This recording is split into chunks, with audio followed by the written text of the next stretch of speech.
corners of Kenya. I want to appreciate you, asanteni sana. I also want to take this opportunity to thank the leaders who have joined us. Today, we wanted this day to be a day of the message that we have for Kenyans. And therefore, we invited a few leaders. And I am glad that all the leaders that we invited are here. I want to appreciate my senior and a leader we all know, Governor James Orengo. Thank you very much. I want to appreciate my brother, the member of Parliament for Udai, Mheshimiwa Dan Masako. Na pia ningetaka nitambue senior counsel ambaye ni Senator wa Nyamira Okomo Omugeni. Asante sana. They'll be getting a chance later as we proceed. I have been carrying a heavy burden, and I have to say this to my compatriots, the people of Kenya, because I believe, even as I make a political decision, these are the kind of decisions we have made previously, and there are some lessons we have gained out of that. And therefore, my heart has been burdened and have been burdened for many months, because I have been thinking and praying that in whatever direction I take, politically speaking, that the people of Kenya must be the great consideration that I have. I have participated before in national campaigns, as you all know, na nikazunguka Kenya mzima. And through the lessons of campaigns and the lessons during governance, I have come to appreciate that it's actually easier to campaign than to govern. And I say so because as we participated in the campaigns last year, and I'm saying this in good faith, I realized even after we won that the real battle was not in the campaigns. The real battle was in the deliverables that Kenyans expected. And I have to say, at some point I was disappointed. And I'm saying this again in good faith, because we had a captain, and I always think that as you head forward as a leader, you must be crystal clear on where you are taking the people. Unfortunately, after we won, I want to be honest with Kenyans that we engaged in a lot of trial and error, and especially in the beginning years. And that is the reason I have been having a burden, that whatever I do in terms of politics, it has to be based on the right governance after the win, even as we head towards the winning. And the decision we are making today, and I'm communicating to Kenyans today, is on how we proceed forward. But as you all know, the choice on the table this evening, or the decision we are making, it is not about where we were and where we should be. Where we were, we left. It is a matter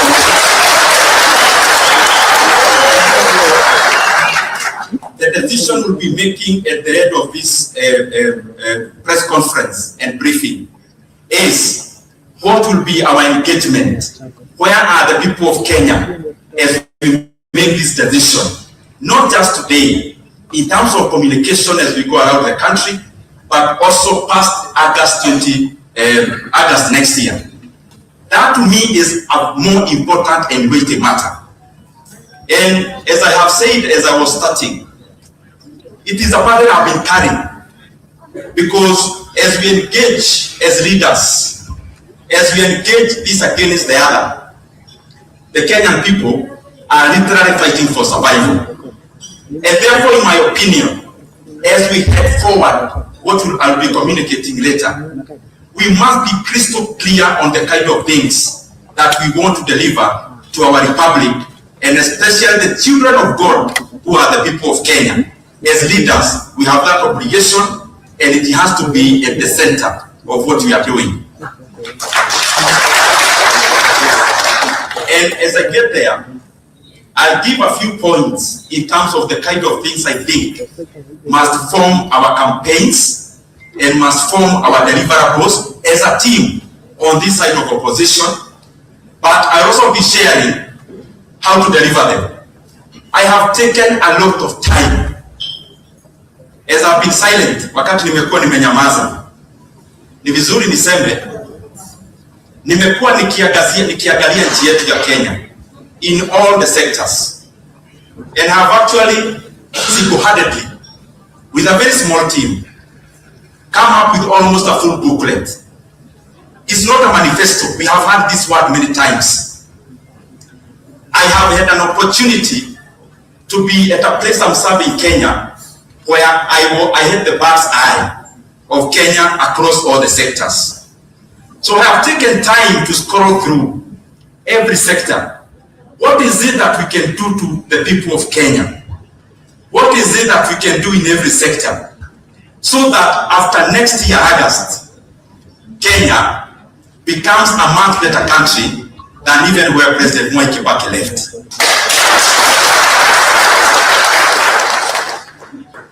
And as I say this, allow me to say for those who are watching us for the first time and hearing maybe about Kiharu for the first time. Kiharu constituency, which I represent, is a very vast constituency.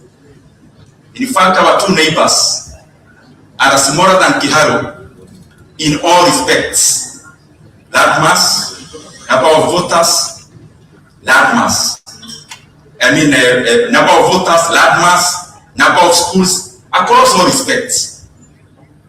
And I am very glad to stand here as a member of parliament for Kiharu, serving my second term, because we have been able to transform many things across the education sector.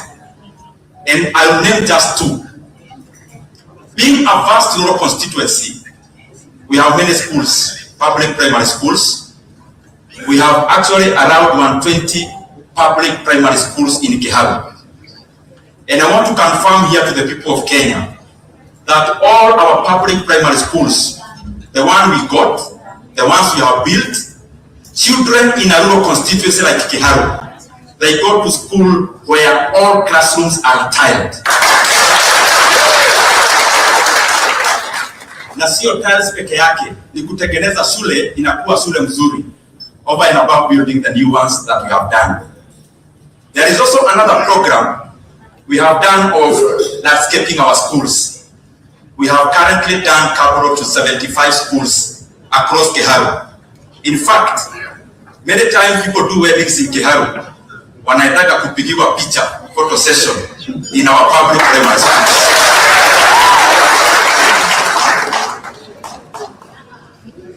Jambo la pili ningetaka nitaje, tuko na shule 65 shule za secondary, day secondary schools. And we have around 12,000 learners in those schools. We have a program we run called Kiharu Masomo Bora. And I want to confirm to Kenyans that fees across Kiharu in all our public day schools, fees is only 500 shillings per term. And learners eat in school, and they actually eat chapati every last Friday of the month. Ya sio ile ya machini, hii ni chapati kabisa. And that is my entry point. Because allow me, my friends and Kenyans, because later I'll be giving crystal clear where I'll start politically and my participation. The few points I want to give is about what is the foundation of me doing what I'll be doing. What are my expectations insofar as the people of Kenya are concerned? And that is why that issue of education is my entry point. I believe as I stand here today, as we will hold hands with all Kenyans to deliver Kenya next year in August, we have done it in Kiharu to show that education can actually be reformed without necessarily adding taxes to Kenyans. By just reconfiguring the resources that we have. And in the education sector, these are my expectations, together with the people on the opposition side, whom will be seeking an opportunity to deliver Kenya next year. On the education sector, and I'll be giving just a summary. We start from ECD. I know it's a devote function. The points I'll be giving, some may require changes in law. Others may require just an executive direction. Others just funding. So I'll give them knowing that some may actually require changes in our laws. ECD, as it is in Kenya, we have to change it from next year. We have to change it and have our ECD trainers and teachers either at a TSC or a TSC equivalent. I believe this is possible so that we have a body that is looking at the welfare of all ECD teachers, from hiring to transfers to remuneration, so that even as they seek their welfare, they can canvass that in the national arena. The second thing is on secondary schools. We have demonstrated it is doable. I want to confirm to Kenyans, the team I will belong into, and the people we are going to hold hands with, we must, from January of 2028, deliver free basic education.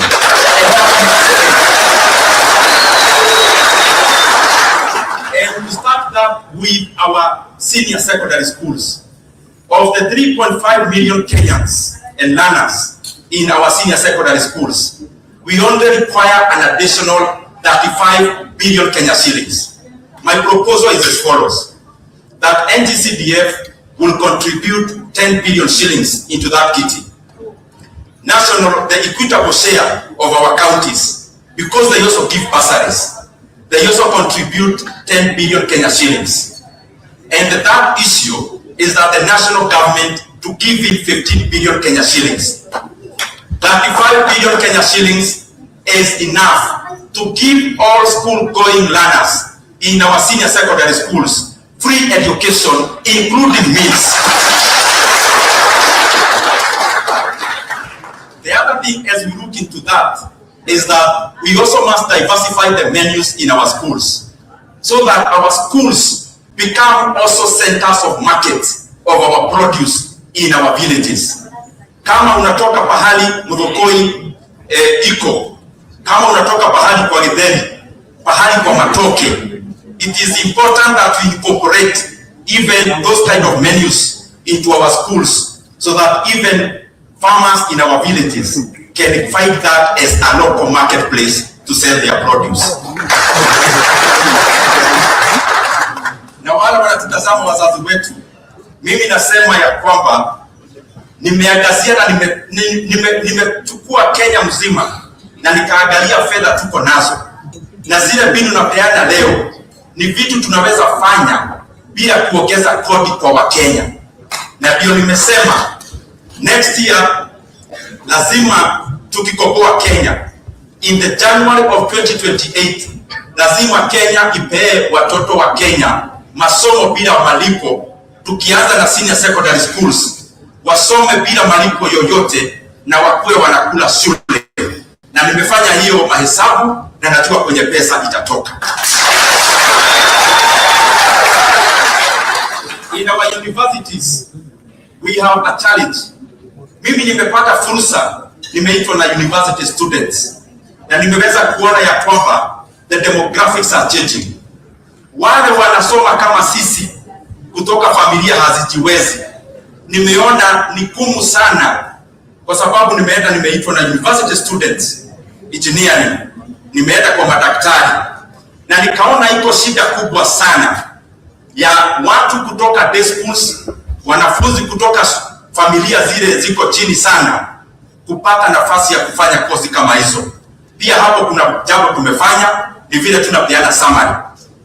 The second thing, and I want to finish first with social response, because there are two things that are important, which are social investments. One is education, the other one is health. Education adds value to a human being, and health services labor, and the provider of labor is a human being. On the side of health, mambo ni mawili nimeona yale changamoto kubwa. Changamoto ya kwanza ni sisi viongozi tumeingilia mfumo ya healthcare. Unapata kama system ambayo ina manage healthcare ya Wakenya wenyewe ni wenye tu wanaongoza nchi. Jambo ya kwanza, system kama hiyo ya IT, it must be owned by the government of Kenya. Jambo la pili, na hiyo ni changamoto kubwa, and I said I'm mixing language, is the issue of funding. I have looked at the amount of money we collect in our healthcare system, in whatever name you call it, the previous one of NHIF and the current one. And whatever we say, whatever we promise, the point of the matter is that there is a funding gap. And my proposal is as follows, that starting the year 2028, the amount of money Kenyans are contributing into NSSF, in their pensions, their retirement, we have that percentage. We reduce it by 50%. That extra 50% reduction goes into healthcare, and that will add into our healthcare system an extra 40 billion shillings ambayo itapea wa Kenya afya mwafaka na yenye hawatakuwa wanarudi kwa mfuko kulipa. Many families have been ravaged by bills. As much as we are talking as leaders, we must provide practical solutions, and that is my practical solution. Within the same kitty of around 40 billion additional, it is enough money to take care adequately of all emergencies that meet Kenyan families, and also the chronic illnesses that are reducing many families into beggars. Hiyo pesa inaweza kufanya hiyo kazi. Na jambo lingine katika healthcare, the same money is enough to upgrade enough institutions here in Kenya, healthcare institutions, so that we can bring India here into Kenya instead of Kenyans going to India. And we'll be transforming these institutions so that they serve Kenyans in the region also. The last thing I want to give in terms of healthcare, I have interacted with many doctors, and I have interacted with many healthcare professionals.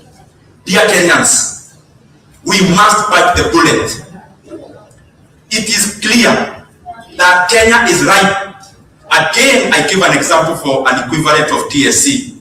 Even in healthcare, Kenya must have the Kenya Doctors and Healthcare Workers Commission that will be managing the affairs of our doctors and healthcare workers. And I am saying this knowing that it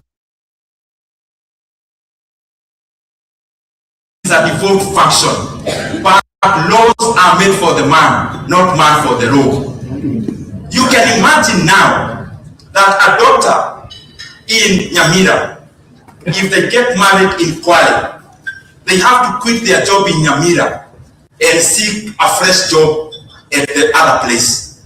If we have a national platform to manage our healthcare workers, this will be a good opportunity, first of all, to harmonize, number two, also to ease also their welfare in terms of transfers.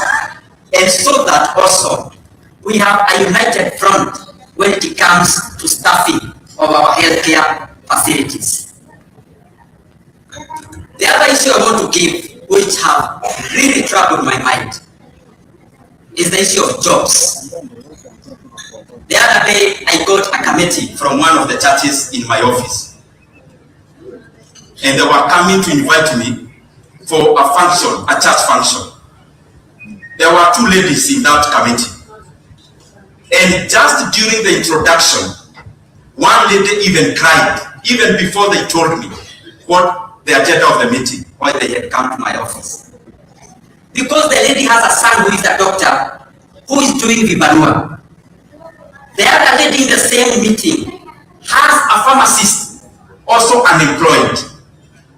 Every Kenyan watching us tonight, all families, all most of them are having a challenge of people who have gone to school, they are willing and able, but our country cannot provide an opportunity for them to work. Dear leaders and Kenyans, this has to change.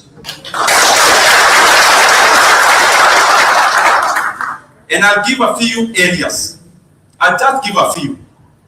One is that all the economies of the world that we study, from Singapore that we all hear about, I know you are almost laughing,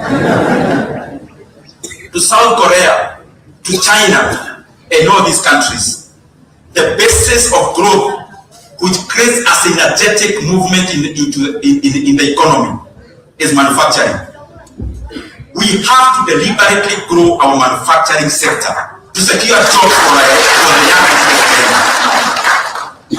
And in this respect, you cannot talk about manufacturing without talking about the cost of power.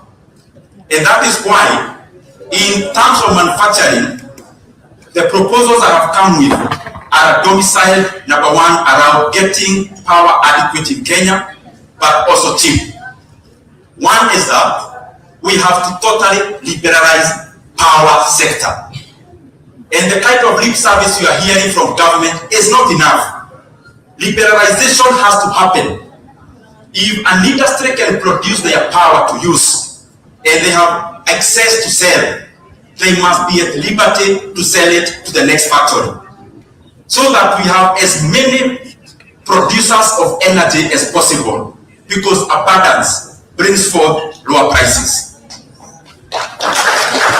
The second thing, in terms of bringing the cost of power down in Kenya, we have an institution called KenGen, majority owned by the people of Kenya through the government. The current valuation of KenGen is around 75 billion Kenya shillings. Yet it is a company that produces roughly 2,000 megawatts of power. An equivalent of KenGen in other economies is valued more than 450 billion Kenya shillings. Just to cite like two, Transco Power in Nigeria, Geregu Power in Nigeria. Currently there is a transaction ongoing in Philippines, a country called EDC, producing less than KenGen, yet the valuation is $5 billion US. What am I proposing? That immediately, and I'm talking about early 2028, we must leverage the $500 billion assets of KenGen.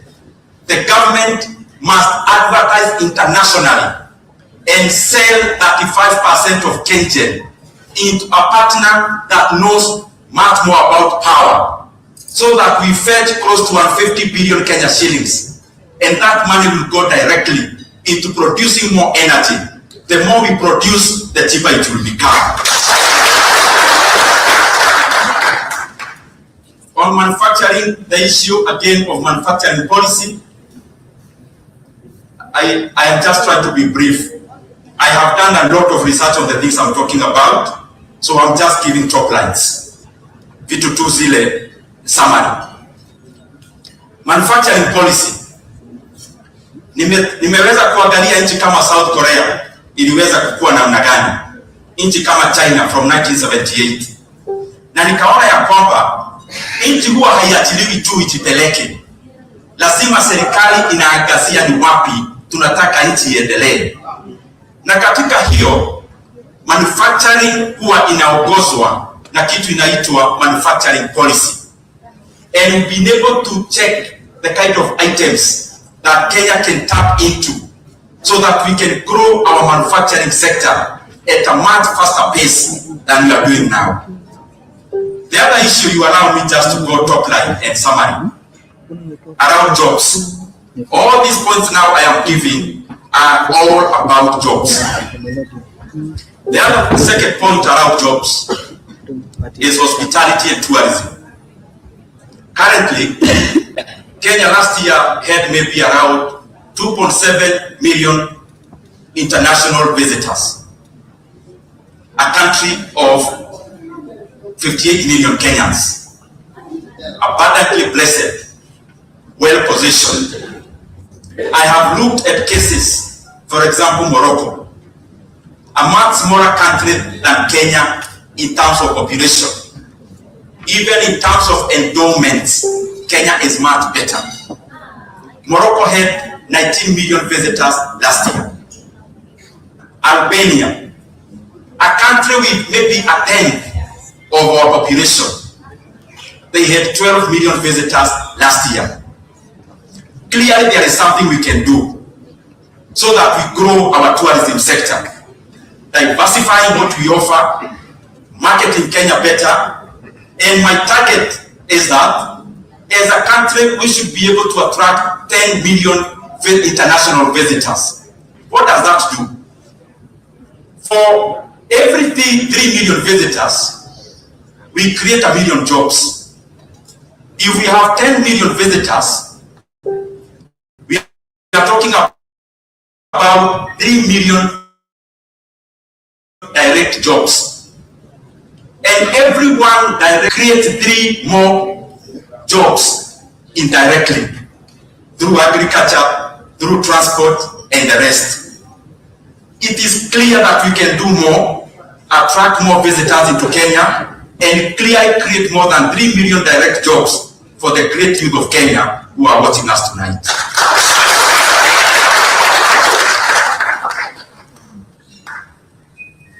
The other issue I want to highlight in terms of jobs again. All this I'm giving is about jobs because I've realized there is no way you can say you are growing an economy when many Kenyans qualified are idle. So allow me to highlight the issue of finance industry. Kenya has many banks, over 40. Whether big or small, they all make money. How then do we give an advantage to others that is in our country? My proposal is this way. Kenya must covertly frustrate the takeover of the Kenyan banks by international institutions. Covertly. Because this is a sector that clearly makes money. How do you give out a sector that makes money so easily? The second thing is that we must deliberately create an atmosphere where we can have big banks, Kenyan banks, competing regionally and continentally. Through our regulator, it is important that Kenya creates big behemoths, banks in Kenya that can compete continentally with banks like Standard Bank, like banks like Netbank. And this, I have done what should be done by the regulator, so that even as we grow competition in our finance industry, we also have big enough institutions that can compete across the continent, because this fetches Kenya money from other markets. Tuko pamoja? Allow me so that I am sequential, to highlight just briefly about agriculture. Agriculture currently is dominant in our economy when it comes to jobs. Many Kenyans in rural areas, precisely 70%, are employed in the agricultural sector, but the productivity is too low. Even with the fertilizer subsidy, Kenya is facing an imminent maize food shortage in the next 3 months. I can assure you, Kenya can only import maize to sustain ourselves in the next 3 months. Therefore, this shows whereas some policies can be enhanced and become better, we also need additional policies around agriculture. And just to give a few, when it comes to cash crop and food crops like maize, beyond fertilizer, we need also to participate by availing to our farmers cheaper or even much more subsidized certified seed of maize. Because there is the issue of production, but there is also the issue of productivity. Hata ukipea fertilizer mbegu ambayo ni sio mzuri sana, fertilizer can only do so much. So that is one of the areas to grow productivity and production. But holistically, when it comes to cash crops like tea and coffee, na najua kuna wakulima wengi wanatutazama hapa leo wako katika eneo mingi za Kenya. Kenya haifanyi enough kwa kusaidia wakulima wetu kuzalisha vizuri coffee and tea, na pia kwa wao kupata mapato mwafaka. Na kwa hayo, beyond the fertilizer which we must avail to Kenyans, we must also do much more. Kenyans are also asking for more affordable pesticides and other inputs within agriculture. The second thing is about marketing. Yes, we grow this tea and coffee, but we can look at where we can set better prices. What kind of products? We must deliberately, as a country, embrace speciality, so that as we grow our tea, na tukikuza kahawa yetu, tunakuza ile iko na bei ya juu sana katika bei za kidunia na soko ya duniani. And agriculture has a potential to raise productivity to the millions of farmers who are engaged in it. Muniruhusu niende nikimaliza.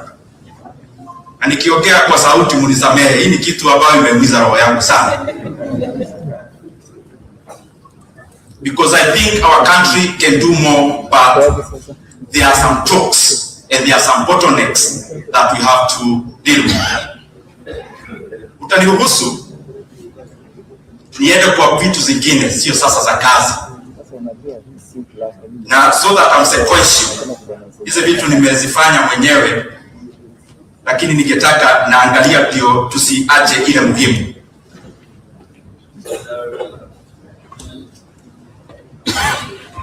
Ukiangalia Kenya, na mimi nimepata nafasi na kutazama na angalia kwa undani, ile shida inakuba Kenya kwa sasa ya juu zaidi ni integrity of leaders, corruption and governance.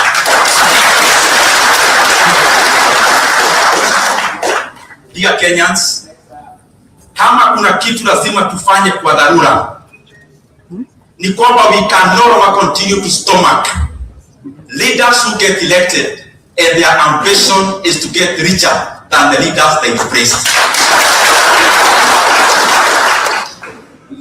Na nimeweza kufikiria sana, na mimi natoa mawazo yangu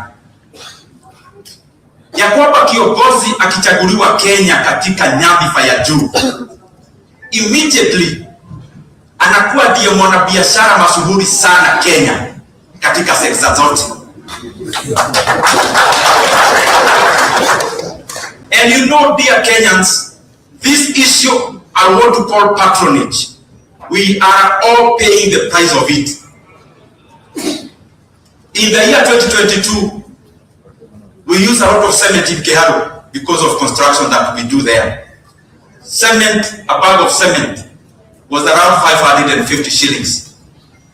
Now it is over 50% higher than that for the same.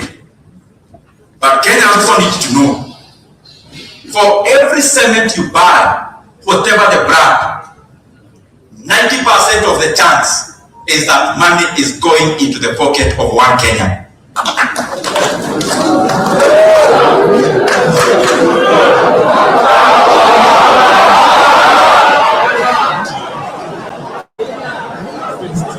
And I do not want to personalize this address, but I have thought about it keenly. Na hii ni jambo ambayo kama wa Kenya tutajiuliza. Kenya iko na tradition ya kwamba ukitoka kama kiongozi unaheshimiwa ukitoka ofisini. But the question we must ask ourselves as Kenyans, it is at what cost are we going to continue with this tradition? Even when it is glaring that people abuse power, must we continue to say as Kenyans that we want to continue those who leave power simply because they have gone, and yet it is glaring they abused power to make huge amounts of money? Hiyo ni jambo nataka tujiulize kama wa Kenya. Na kama kuna jambo ambayo inazuia nchi yetu kuenda mbele, ni viongozi ambao ni walafi, wanajipenda na wananyakua mali ya umma.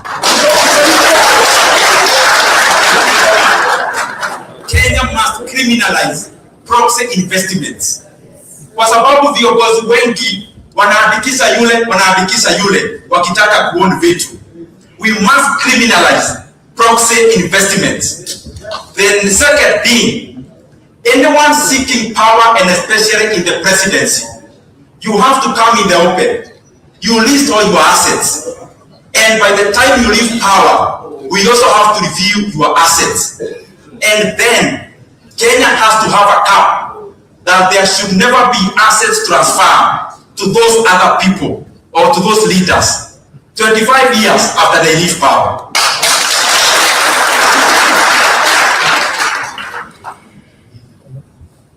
Hii ingine nitakipia kiasi, mambo ya madeni. Kenya kwenye iko sasa, wa Kenya wenzangu, kama kuna jambo ambayo inahujumu uchumi wetu ni mambo ya madeni. Kwa sababu sasa Kenya iko na deni ya shilingi 13 trillion shillings. Tunakopa shilingi bilioni 4 kila siku. Na Mkenya every Kenyan, including the one who was born today, is born with a debt of 228,000 shillings. Na tunaendelea kukopa kwa kasi than before. There are many things I'm proposing, including holistically growing our economy. But the silver bullet that we have as a country to come out of this issue of debt, dear Kenyans, is oil and minerals. Kwa sababu Mungu amebariki nchi yetu, na tuko na mafuta Turkana, tuko na minerals. And the more the reason, dear Kenyans, we must guard these assets viciously. Na ndio mimi natoa onyo kwa viongozi wetu, wale mnahusika na mambo ya mafuta Turkana, lazima mkuwe na huruma na Wakenya. Mambo ya mafuta ya Turkana inafaa isaidie kaunti ya Turkana na Kenya mzima, na itusaidie pia maneno hii ya madeni kubwa.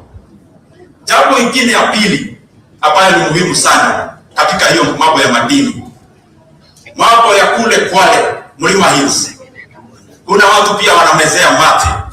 And I want to tell them, because I know they are watching, we are not going to allow you to take over Mlima Hills for your own personal benefit. Because that is the silver bullet we have economically, oil and minerals, to deal with the issue of debt. Wacha niseme jambo ya equality. Sisi wote kutoshana kama wa Kenya. Na mimi my proposal is as follows. That from 2028 January, inua jamii ile tunapea wazazi wetu. Na mniruhusu nikisema figa zingine ziko chini kiasi. Mimi nimejaribu kuangazia vitu Kenya inaweza fanya kwa sasa bila kuongeza ushuru. Hii 2,000 shillings tunapea wazazi wetu, we must increase it in January of 2028 into 3,000 shillings and increase another 1,000 shillings after 3 years, because the bill of every 1,000 shillings is 12 billion Kenya shillings per year. The other thing ni maneno ya mahakama. Naanza kuongea haraka ndio tuite viongozi wengine watusalimie. Ndio tuweze kupeleka mambo ya mahakama ikuwe so that we give justice to Kenyans across the board vizuri. My proposal is that we double the capacity of our judiciary in the next 5 years, but also number 2, tuweke kwa sheria that our judiciary must receive 1.5% at the very least, 1.5% of our national revenue per year. Hiyo jambo lingine nikienda kumaliza, mimi na propose hii mambo yote tuko na system kama ya e-citizen, ile ya SHA, ile ingine ya NTSA. Kenya to create a company called KDSS. This company to own all these entities. Then it gets listed in the NSC, but the government of Kenya to own 51% of that company. Ndio tuondoe hii mambo ya patronage ukienda hii Citizen, ukienda hiyo ya SHA, ukienda zingine zote, unapata wanasiasa ndio wanafanya hizo biashara. It is better for the people of Kenya to own these assets other than being available for patronage. Mniruhusu wa Kenya sasa niende kwa mambo ya siasa.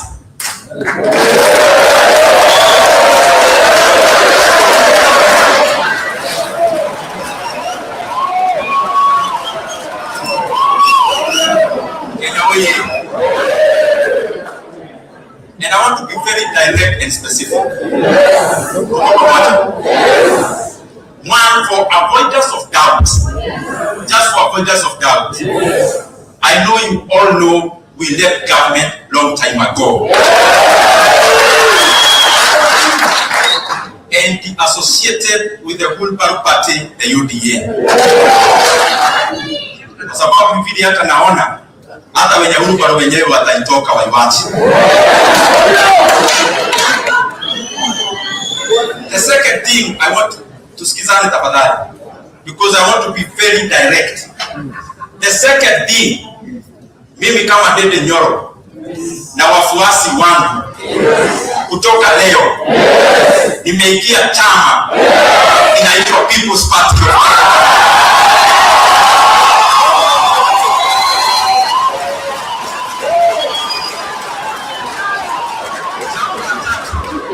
Jambo la tatu ndio tuendelee vizuri. The third thing, I am glad that the membership of the People's Party of Kenya wamenipea nafasi na wakanieleza tukifanya mambo ambayo tunafanya kwenda mbele. Wameniuliza kwa sasa tuongoze hiyo maneno.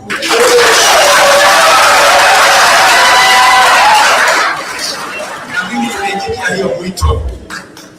The third thing, as all the membership of the People's Party of Kenya, we have today joined the opposition.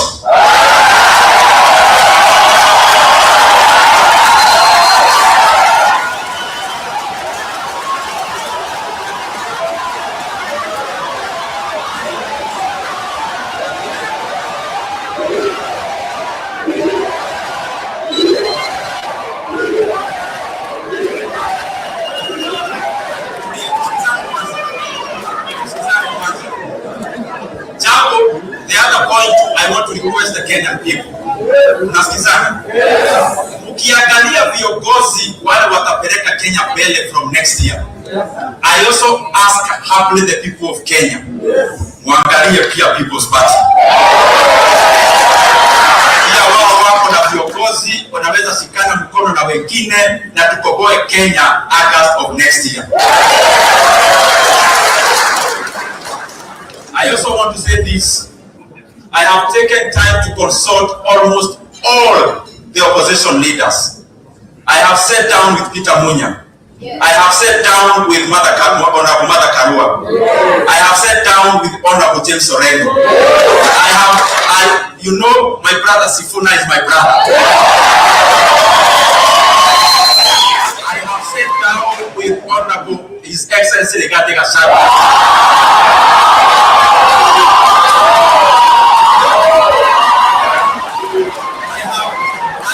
I have sat down with Honorable Kalonzo Musyoka. I have consulted even many others I could have forgotten. In fact, I want to confirm to you, I have had almost a near-long consultation with most of them, including almost for a whole year, Honorable Dr. Fred Matiang'i.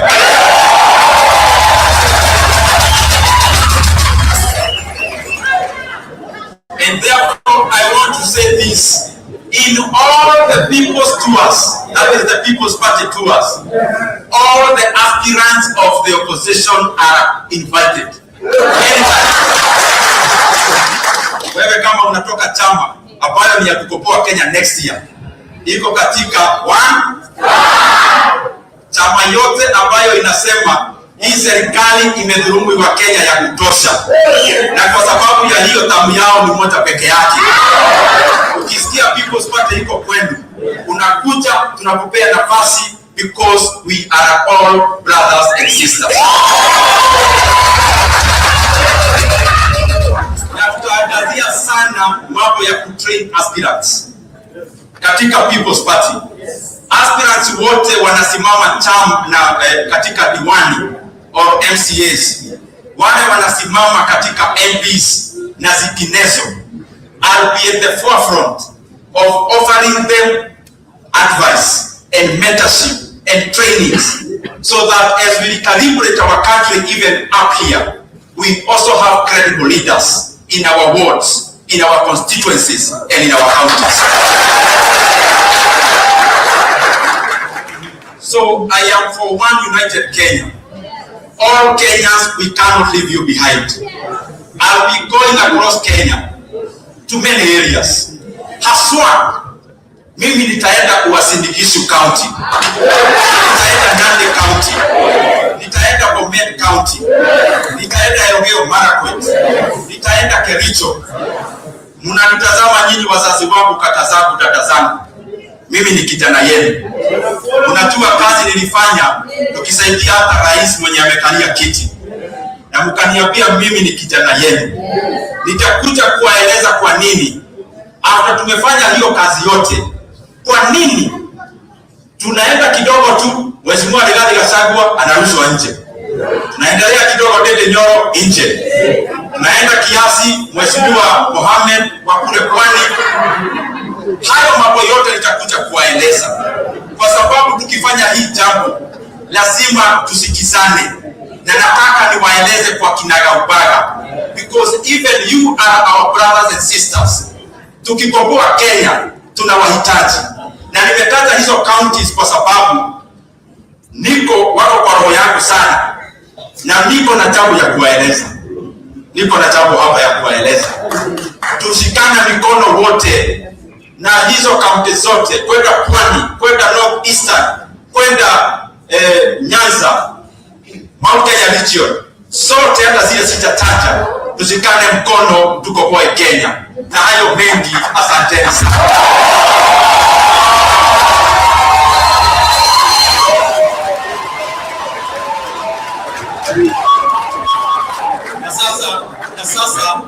Na sasa mtaniruhusu tutete tafadhali.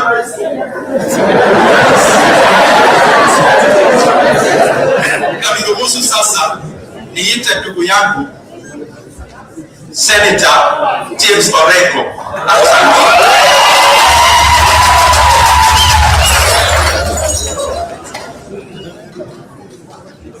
Thank you very much. I shall say the party leader of the People's Party. And my brothers who are in the political class, particularly Senior Council of Kombo Wigeni and the Member of Parliament for Ndindi. We have been working together. We have been working together in Linda Mwananchi. I must say, if I had a choice, I'd have asked Mheshimiwa Ndindi Nyoro to keep on talking.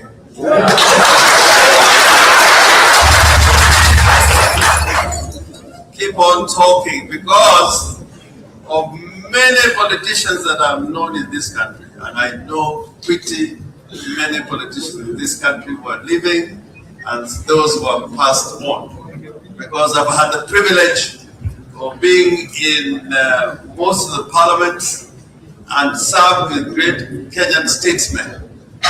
And I consider my brother and my younger brother or son, Ndindi Nyoro, to be one of the greatest political minds we have in the country together. Why am I saying this? Sometimes it's easier to talk about what is wrong, but it is more difficult to talk about how to fix it. And I have followed Mheshimiwa Ndindi Nyoro in his political life, because of most of the time when I listen to his story and what he has to say is about fixing Kenya, unlike many other politicians. And most of his speeches are not made for funerals, are speeches who are made for great events like today. I want to remind you that when ideas are right, then it doesn't matter where the idea is coming from or the age of that person who is bringing those big ideas. In late 19th, I think 18th century, there was a young man called Pitt the Younger. He became a British Prime Minister when he was 23 years old. And most that you see how the British government is run began in the years of Pitt the Younger. And I believe that Honorable Ndindi Nyoro, if he is in the right position, right at the center of this nation's governance, will get a lot of things right. And I look forward to working with you.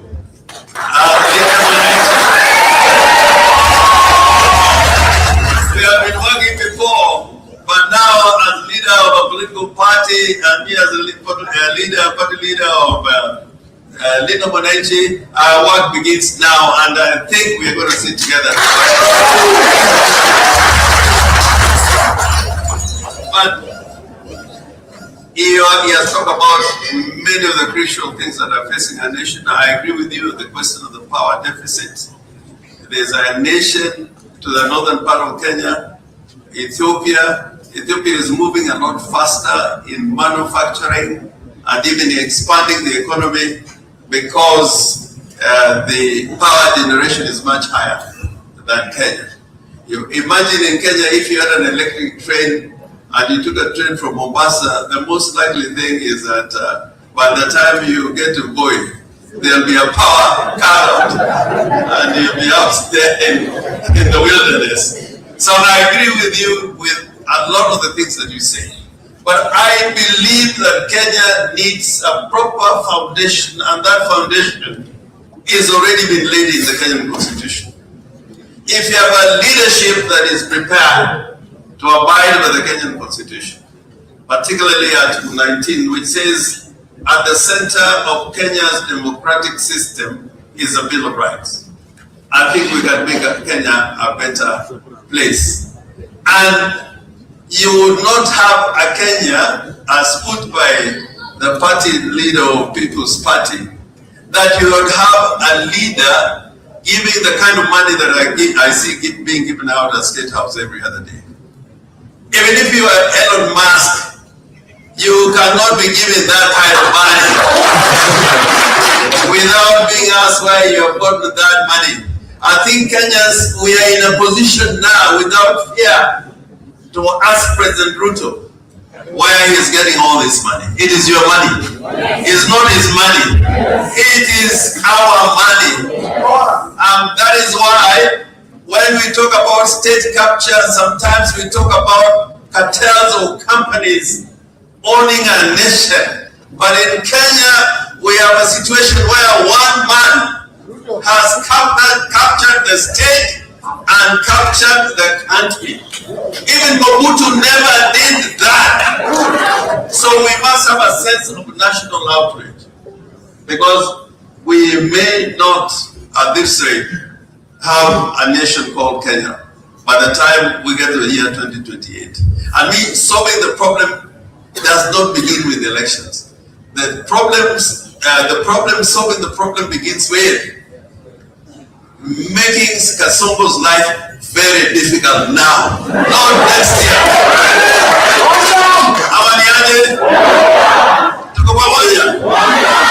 And when you say one term, it's a single solution, it's a single bullet.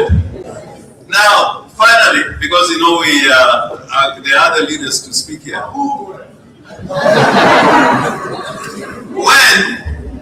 When you are electing a president, and I want to share this from the bottom of my heart. Next time you go and elect a president, you are not electing a president for a region. You are not electing a president for a tribe. you are electing a president for the Republic of Kenya. Keep that in mind. And if you keep that in mind, Kenya will be in a better place than we ever have been. I think when we elected President Kibaki, I think the first time when we elected a president directly, that there was some thought about who we were electing. I think is when we were electing President Kibaki as the President of the Republic of Kenya. We wanted somebody who can bring lasting and enduring solution to Kenya, not to a region in Kenya. So, the big business that we have moving forward, and as we work together as a opposition in trying to bring a solution, even us as political parties and political movements, we must remember that the next time we elect a president, he must be the president of the Republic of Kenya, so that ethnicity and tribalism does not become a constant problem in this country. I pray that together we can walk this journey and make Kenya a great nation for all of us, instead of having a nation that serves the whims and privileges and interests of one person. I can tell you that all what Mheshimiwa Ndindi Nyoro has talked about, and I look at the economy and the social pillars that he has talked about, it is doable. In the manufacturing sector, it is doable. When a great Frenchman went to England in the 18th century, he said England was a nation of shopkeepers. Within 80 years, England was the biggest manufacturing country and industrial country, the biggest in Europe. I think Kenya, if we can do all that Ndindi Nyoro has offered us, especially the solution that he has put on the table, Kenya can indeed become a manufacturing nation with an economy that is not made for a few.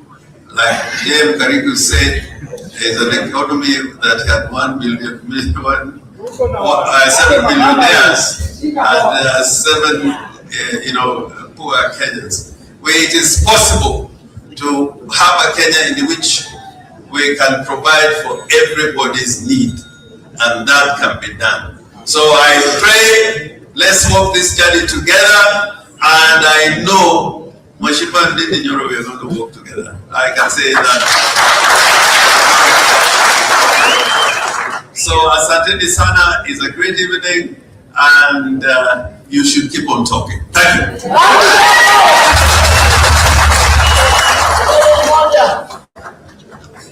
Thank you very much, Senior Governor James Orengo. Sasa mtaniruhusu nitaita Senator wa Nyamira County, Senior Council, Okongo Omogeni. Karibu sana.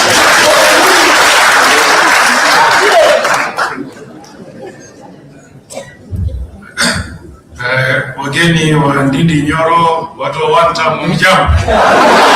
Inawezekana ama haiwezekani? Asante sana. Kwanza mimi nachukua fursa hii kwa niaba yangu na kwa niaba ya watu wa Nyamira kutoa hongera zangu kwa Mheshimiwa Ndindi Nyoro kwa ile hatua ambayo amechukua hii leo, kuungana na wale ambao katika kongamano ya upinzani ambayo wanataka kumuondoa mamlakani kupitia katiba tuliyopata na kupitia ile kura tutapiga mwaka ujao, huyo mtu ambaye anaitwa Mheshimiwa William Ruto. Wanja inawezekana ama haiwezekani? Kwa hivyo Mheshimiwa Ndindi, leo ni furaha sana. Mimi ni kati ya wale wa Kenya ambao walikuwa wanajaribu kuketi naangalia fikra za Mheshimiwa William Ruto, yale maoni yake kuendesha Kenya mbele, na vile mimi nakufahamu wewe, na nilikuwa nasema wewe na Ruto ni maji na mafuta. Kwa hiyo nafurahi sana leo kwamba umeondoka, na mimi nakuunga mkono katika safari ya kuunda chama cha People's Party of Kenya. Tunakukaribisha katika ukumbi wa upinzani. Pili, mimi nimefika hapa sio kwa niaba yangu peke yangu, lakini pia nimekuja kama seneta ambaye anamwakilisha mheshimiwa ambaye pia katika wale wanaotaka kumwona Mheshimiwa Ruto akiendelea mamlakani.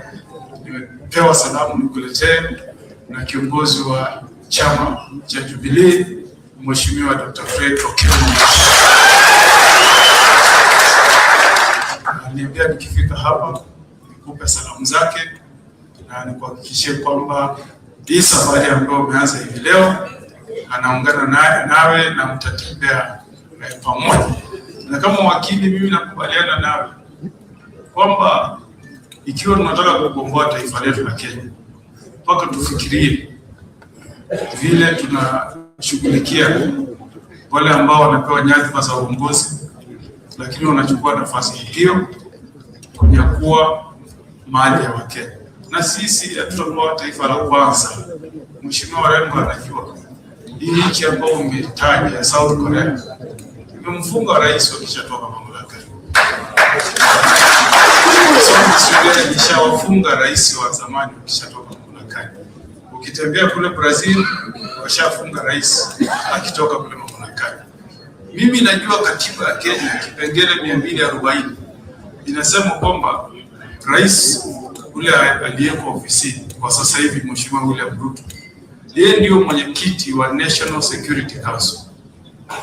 Na inasema pale kwa katiba kwamba yeye ndiye ana supervise all the police entities. Sasa tukiona jana, wiki iliyopita na siku zingine kwamba maaskari kule Keumbu, Mheshimiwa Rengo, askari wenyewe ndio walikuwa wanasimamia wahuni wakiapiga wale watu waliokuwa wakija Kisii kutoka ile timu ya Linda Mwananchi. Sasa mimi nauliza Ruto, una supervise nini wewe? Una supervise nini? Kwa sababu yeye ndio chairman, katiba inasema yeye ndio chairman. Kusupervise inamaanisha usimamie. Sasa yeye anasimamia polisi kuwa wahuni wakuja kupiga wanasiasa wengine. Kwa hivyo nakubaliana na wewe Mheshimiwa Ndindi Nyoro kwamba acha tufungue chapter mpya katika siasa ya Kenya. Nimefurahia kwamba umezungumza maneno ambayo yanatafuta kuleta suluhisho kwa yale matatizo ambao Kenya wanayapitia. Mimi sasa hivi nina pastor rafiki yangu ambaye ameenda kule ng'ambo India kwa matibabu, na tuko katika ile group ya WhatsApp kumchangia ili aweze kupata matibabu kule India. Nafurahi kwamba ikiwa sisi tutaungana pamoja, tutafuta suluhisho kuwasaidia Wakenya ambao wanatafuta matibabu waweze kutibiwa katika nchi yao. Itakuwa jambo la maana sana katika nchi yetu ya Kenya. Kwa hivyo karibu tuendelee mazungumzo, tuungane pamoja. Wanasema mmoja ni nguvu. Kwa hivyo tukiwa pamoja, one town will be ready.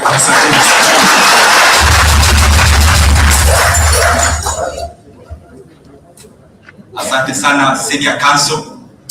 Kuna mawakili wawili hapa mashuhuri. Sasa ukifanya jambo hapa mawakili wako hapa. Hata usipolipa bill wataona ni azi. Sasa wacha niite kaka yangu, my brother from Taita Taveta, Mheshimiwa Dan Mwashako.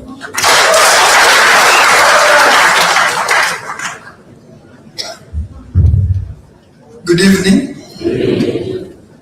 Party leader, People's Party,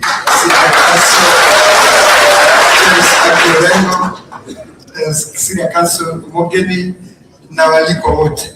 Mimi nitakuwa na maneno machache. Kwanza nichukue nafasi kumpongeza kakaangu, ndugu yangu Ndindi Nyoro. Unajua kama watu wa Kenya nimengoja sana tangazo hili. Ni wangapi wamengoja tangazo hili sana?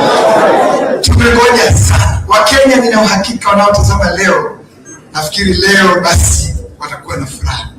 Mheshimiwa Ndindi Nyoro, to congratulate you for the bold move you've taken. If you guys remember, there's a gentleman called Mahatma Gandhi. Many years ago, spoke about 7 social sins. Mojawapo ya dhambi za jamii alizoongea ni siasa bila kufuata kanuni. Others say politics without principles. Kenya yetu hii, kile ambacho kimetuumiza sana ni viongozi kuuliza viti, lakini moyo wao wanaangalia manufaa yao. They ask what will benefit me and not what is right for the people. That is where our tragedy as a country has been. Mheshimiwa Ndindi Nyoro, I have an advantage and opportunity to work with you. With many friends in Parliament, but they chose to invite me to this function. He's been my chair in the budget committee. I've served with him until this current government hounded him out of office. We could not believe, because some of us saw a leader in him as the chair of budget committee in Parliament. I was elected in Parliament with him the first time. So second time, so I've had other chairs before him. So I've served the budget committee for the last 9 years. Ndindi, we still remember the things he fought for as a chair of budget committee. Ndindi, we still remember the things he fought for. I want to say here and now that sometimes people talk about employment of teachers. It is this gentleman who is seated here today who fought for the budget of employing teachers in this country. So yes, people talk about, yes, credit goes to other offices. But I want to say here and now that Ndindi Nyoro played a big role in employment of teachers and many other things we did. I remember how you vividly spoke about against securitization. Ndindi, the things he spoke here today, he's not starting to speak about them today. You have spoken about them in Parliament, you've spoken about them in committees, and I know that deep inside your heart, you mean what you say. By the way, Mahatma Gandhi, Mahatma was not his original name. He was given that name by the people of India because of his soul. Mahatma basically means great soul. So you can imagine, because of his character, people gave him a name. I look forward, one day in this country, we'll have a leader, a president, that people will change his name, so that then we can have a leader who we can define his character. A character of integrity, a character of service, character of accountability. My brother, we are both alumni of Kenyatta University. You did economics like myself. But this gentleman, I went ahead to do two masters in economics. I went ahead to do short courses in Harvard and other universities abroad. My brother, last year when he was finishing his second 2 masters in economics, I was doing masters at Strasbourg Public Policy.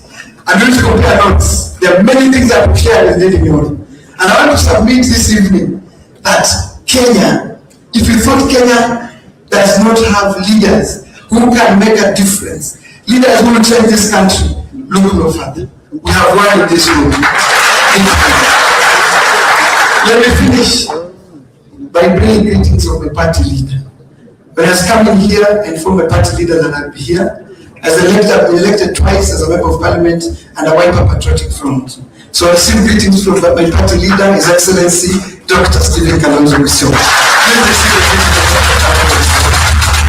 And he's always told me that you consult. And I want to believe that Kenya is on the right path. I subscribed to Linda Mwananchi yesterday. We were beaten thoroughly at Homa Bay. It was a sad day for Kenya. And I'm sure most of you watched what happened in Homa Bay. All-meaning Kenyans, well-meaning Kenyans must condemn what happened in Homa Bay. We must build a country that, as my senior counsel says, that obeys the rule of law, that believes in constitutionalism, that believes that every Kenyan has a right to assemble, has a right to associate with any party. And that's why when they come here and sit close to the party leader of People's Party, it is a democratic right. I associate with the leader of an NGO because I believe in the ideals of what the alternative government offers this country. And that's why I subscribe to the ideology of one term. One term. I want to finish by saying this. You are not alone in this fight. Those of you who are looking forward to a vision, don't look forward to a vision 2060. Don't look forward to beyond 2030. We don't need a document. We need good leaders. We need good leaders. Documents like Vision 2030, no one follows them. People of things. Ndindi has elaborated here. So we don't need a document. We just need good leaders, leaders of integrity, accountability, and rule of law. And this country will be transformed. Thank you.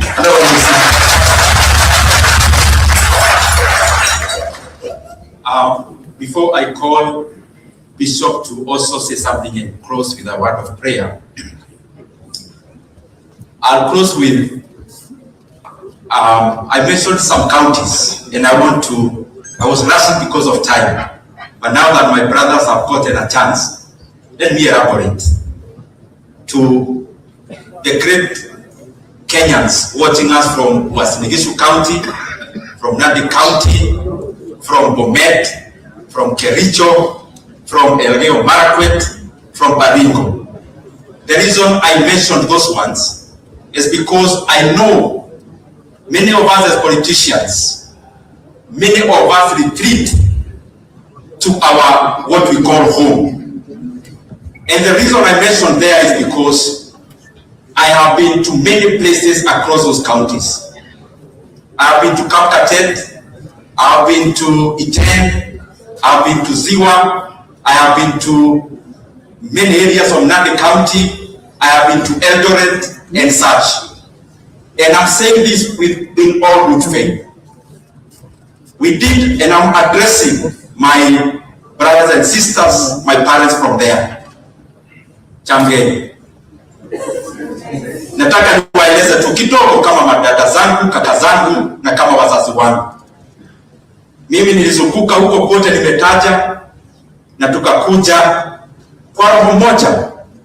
Tukasaidia, na mnajua mimi ni mtu wa heshima. Tukasaidia rais ambaye amekalia sasa kwa kiti. After kufanya hiyo kazi tulikuwa na maono ya Kenya pia. Na vile viongozi wote wamesema maono ya Kenya inafanywa na watu. Nataka mnisikize ndugu zangu, kaka zangu. Mjiulize, wakati tulishinda katika uchaguzi na tukaanza kazi na tukaendelea. Nataka niwaache na haya. Ni kitu gani hiki Mheshimiwa Rigathi Gachagua alifanya haraka hivyo? Mnielezwa ni nini? Akatolewa kwa ofisi na madharau.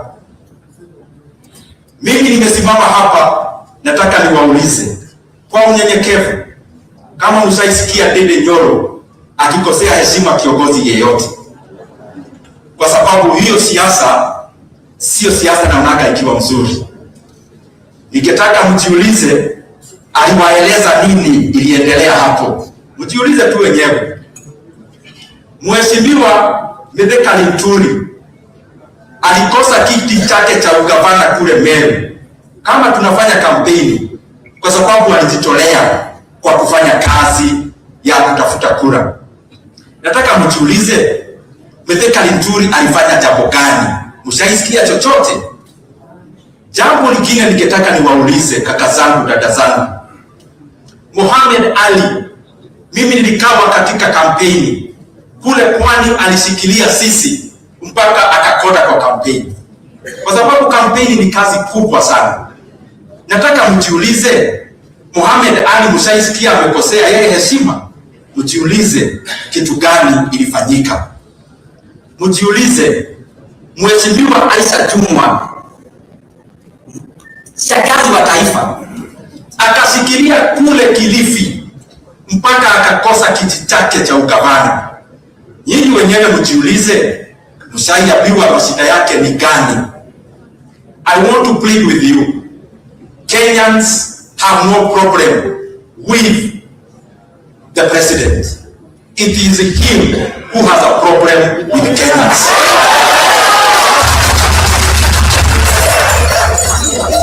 Ako na shida na Wakenya wote. Wacha niendelee. Mimi nilikuja mpaka huko, na katika kampeni tulikuwa tunawaeleza nini? Stima itakuja hapa, maji itakuja pale. Nataka niwaulize, imeletwa? Jambo lingine, na hizo county nilitaja naelezea. Last year mkaona kiongozi wenu Mheshimiwa Gideon Moi, wakati kulikuwa na uchaguzi kule Baringo, nyinyi wenyewe kaka zangu, dada zangu, mkamuona amepigwa picha wanatembea huko na suti mzuri, na mkasema oh, what a good thing when brothers are working together. Nataka niwaulize kaka zangu, dada zangu, nyinyi mkiangalia yeye na Gideon Moi, nani alimtumu mwingine? Nyinyi mkiangalia wao maneno waliongea kwa pamoja, nani hakutimiza upande wake? Sasa mimi nataka niwaeleze kama kaka zangu, dada zangu, kuna mambo najua na nitakuja kuwaeleza, because we will not allow any part of Kenya to be used as a human shield by any politician. It is very very clear. Kama Wakenya wangekuwa na shida na yeye, hawangempea kura. Yeye ndiye ako na shida na Wakenya. Mambo Wakenya waliambiliwa hakuna. Nyinyi wenyewe mkaambiwa, oh, unakuja kuniona hapa kwa bomba. Sina haja, mnaijua. Na ile ingine kwa ingine. Niwaulize, unaonaga watu kwa hizo bomba? Mimi nataka niwaeleze, Kenya ikikopolewa na Kenya ikiendelea mbele, inasaidia Wakenya wote. Let us not get used. My leaders, wakati mambo yao imefeli ya kutekeleza, wanajificha nyumbani. Na ndio maana mimi nitakuja hapo. Yule kijana wenu alizunguka Kenya, ndiye huyu bado kijana wenu sasa. Na nitakuja huko tuwaeleze kinagaubaga, because I want all of you tusikane mkono na Wakenya wengine wote. Mtu akifeli ni yeye amefeli. Kenya ikienda mbele, sisi wote tunaenda mbele. Na ndio maana nilikuwa nimetaja hizo counties, kwa sababu najua sisi kama viongozi tunajua hiyo mbinu ya kujificha na wale wanatoka karibu na kwenye tunatoka. We want a country that has no place for bigotry and negative ethnicity. We want a united Kenya. The problems we are having, zingine si kufafanua sana kwa sababu ya muda. They require a country that is united and pulling in one direction. Na hayo mengi, mimi nataka niwashukuru sana wa Kenya. Na nataka niwatolee kofia kwa kutusikiza. Na niseme pole, nilikuwa naongea sana, saa zingine mnaona ni kama hasira. Ni kwa sababu kwa ukweli niko na hasira kwa moyo wangu. And I know for sure, as leaders, if we do the right thing, our country is so blessed to serve all of us. So nawatakia kila la heri, Mwenyezi Mungu awabariki.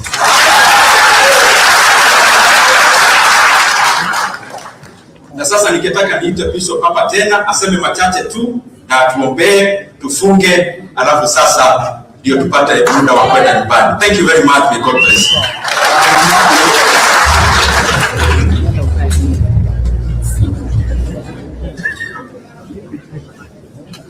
People's Party Leader, Honorable Ndindi Nyoro. I think I don't need to beat my chest. You know how far we go, so God bless you. Over the years, I've managed to have the privilege to be among the key advisors of this gentleman. And I can tell you, wisdom is in this house. And if you're a young person and you're not in support of a young person like this leader, now,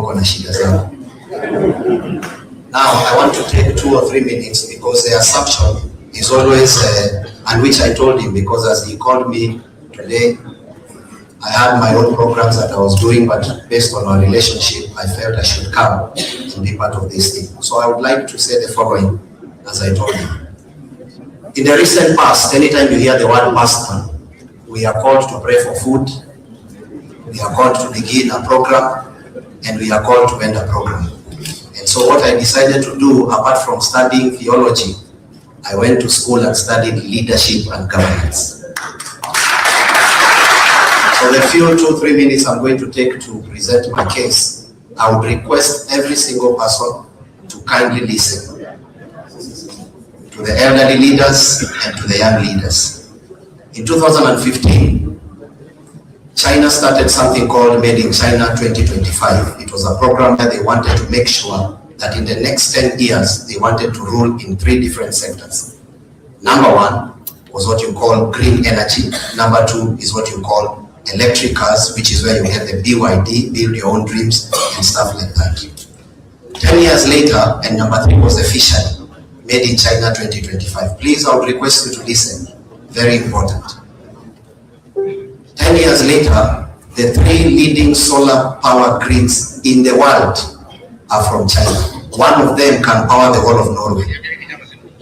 10 years later, the biggest manufacturers of electric vehicles are from China. It is said that